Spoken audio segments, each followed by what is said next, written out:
Have you ever heard of the term drop-in piston? Have you ever wondered what that is, how they do it, or why they even exist? Well, stick around because I'm going to explain that and more on this episode of EngineLabs Labs.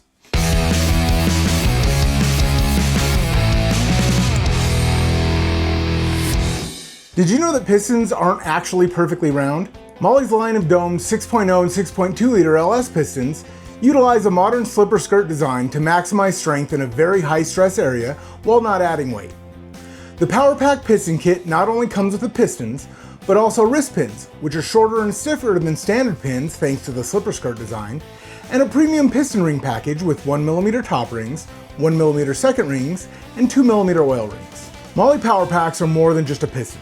They're a powerful combination of forged pistons, wrist pins, clips, and piston rings in a cohesively engineered package for engine builders who demand uncompromising reliability and performance.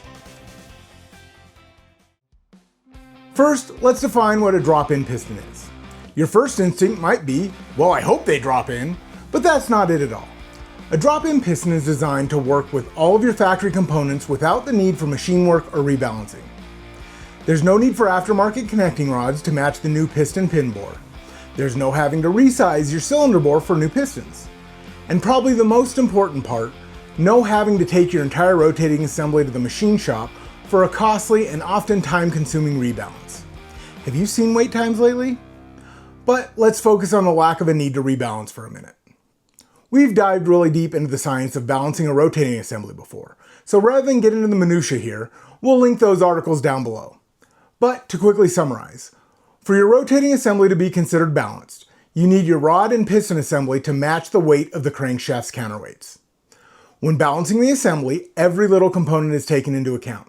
The piston rings, the wrist pin locks, the connecting rod, the rod bolts, and the rod bearings are all weighed and accounted for in balancing a rotating assembly.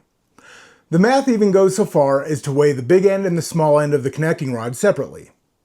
I'm explaining all that to highlight just how finely balanced your rotating assembly is from the factory, and that just slapping a new piston into the mix could drastically unbalance your rotating assembly and lead to your engine eating itself alive.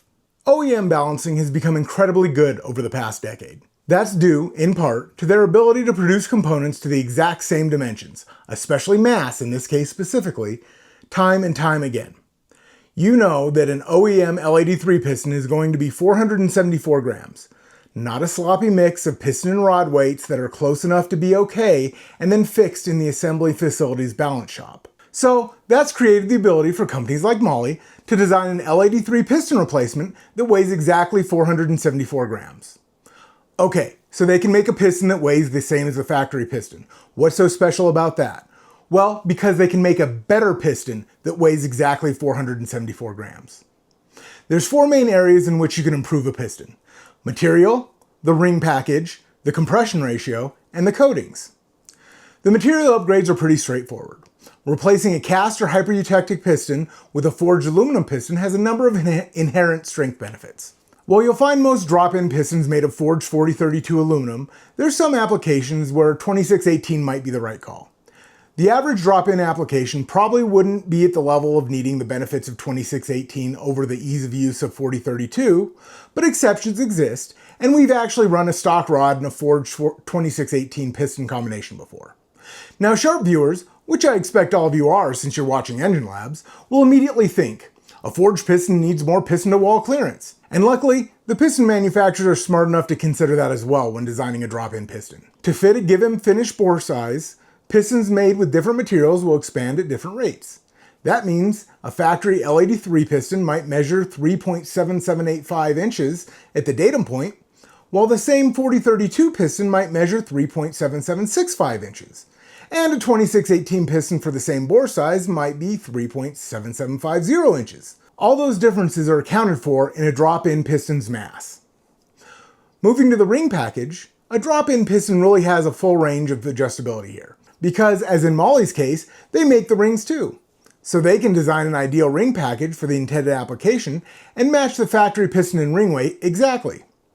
Just because it's a drop-in piston doesn't mean you need to use factory rings. In fact, they usually don't. Another area that can be modified is the dome of the piston to increase or decrease compression ratio.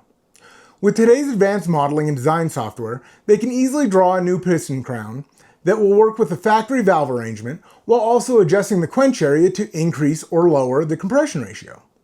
Any resultant changes in piston weight can be accounted for elsewhere in the piston design. The fourth area that can be upgraded over a factory piston is the piston's coatings. Everyone recognizes Mahle's phosphate coating and Grafal skirt coatings, and those are more than just aesthetic choices. You're able to still reap all the benefits of the hard anodized ringlands and anti-wear coatings without having to rebalance your rotating assembly. From the outside, you can't tell a drop-in piston from any other aftermarket piston. That key bit of magic is revealed by the scale. But what is clear from the outside is that a drop-in piston is not a factory piston. You might be wondering why drop-in pistons are a thing at all.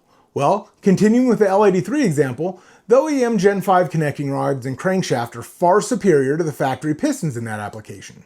So, there exists a fairly wide performance envelope where just upgrading the pistons allows you plenty of room for more power before needing new connecting rods too.